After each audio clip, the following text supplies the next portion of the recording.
In episode 3 of Frieren Season 2, 29 years after the hero Himmel's passing, Frieren and her party are traveling through the Etwas Mountains. Stark notices that the temperature has grown noticeably warmer, and Frieren explains that they're passing through a volcanic belt, where warm regions still exist even in the northern countries. Fern immediately perks up at the thought of hot springs, and Frieren confirms that a village with one should be nearby. After walking for quite some time, Stark asks if the village is close, only for Frieren to admit, somewhat uncertainly, that she thought it should be around there. Eventually, they arrive at a lone cabin, which gives Frieren an uneasy feeling. While Stark plays with the children living there, an elderly resident explains that the village they're looking for was abandoned 30 years ago, and the hot springs dried up along with it. When Stark asks how long it will take to reach the next village, Frieren estimates about a week. Hoping for another option, Stark asks about other hot springs, and the elder recalls a story his grandfather once told him about a secret hot spring hidden deep in the rear mountains.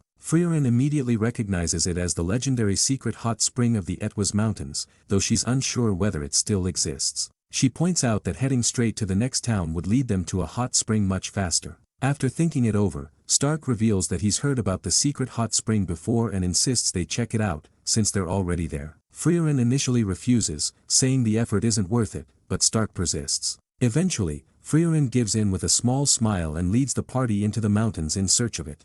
A montage follows of the party traveling, camping, and even fighting off a wild boar. Fern notices that Frieren seems oddly unenthusiastic about the search, prompting Frieren to explain that the hero party once spent a long time wandering these mountains for the same reason. Himmel, she recalls, couldn't rest until he had explored every unusual place they encountered. As Frieren mentions that the path ahead is full of monsters, the party is suddenly attacked by a three-headed lizard, leading to a difficult battle. Exhausted but victorious, the party finally reaches the secret hot spring, only to discover that it's nothing more than a shallow footbath. Frieren immediately points out that going to the next town would have been better after all. Despite that, Stark smiles and says it's fine since they can still enjoy it together. Frieren agrees, and the three soak their feet while admiring the scenery. Fern comments on how beautiful the place is and asks Stark why he wanted to come here so badly. Stark explains that Eisen once told him about this very spot. In a flashback, Eisen recalls his disappointment upon discovering the hot spring was just a footbath, calling it a pointless adventure.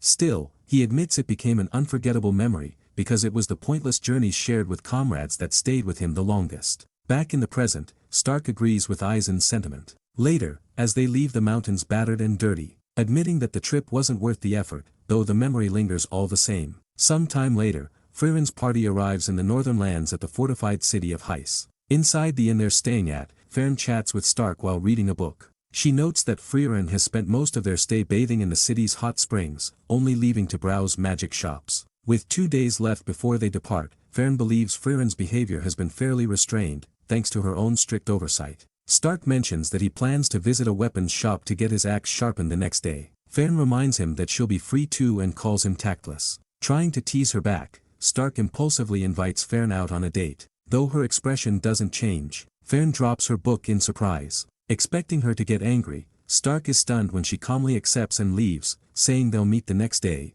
leaving him utterly confused. Later, a worried Stark recounts everything to Frieren over dinner. Frieren questions his judgment and reminds him who he's asking for advice. Still, she reassures him that it's not impossible, claiming she understands a maiden's heart. Desperate, Stark puts his faith in her and asks how she would feel if he invited her on a date. Frieren confidently replies that she'd be happy to treat him to a meal, making Stark realize she's completely out of touch and acting more like a grandmother than a young woman. When Stark accidentally compares her to one again, Frieren sternly warns him that it's the second time, and there won't be a third. When Stark asks what would happen if there were, Frieren calmly explains she'd cry and throw a tantrum so terrifying that even Himmel feared it, recalling Hyder once saying her tantrums lasted 3 days. Returning to the topic, Frieren admits that Stark has always been somewhat insensitive. Stark explains that he couldn't take back his invitation and wanted advice on places Fern might like. Frieren smiles and offers to help, guiding him through several spots before settling on a quiet overlook above the city. Stark is impressed by how well Frieren understands Fern, but Frieren reveals that Hyder once told her all of Fern's preferences, hoping she'd act as a parent figure. Stark reassures Frieren that she's done a good job, which visibly delights her. As a reward, she jokingly reduces his grandmother offense count to 1, leaving Stark grateful. Later that night, Fern also seeks Frieren's advice about the date. However, she quickly decides Frieren is unreliable when Frieren casually explains that her master once said any time two friends of the opposite gender spend time together, it's called a date. Still nervous, Fern heads to bed, quietly dreading, and anticipating, her day with Stark. And that's it for this episode. Stay tuned for more. Thanks for watching.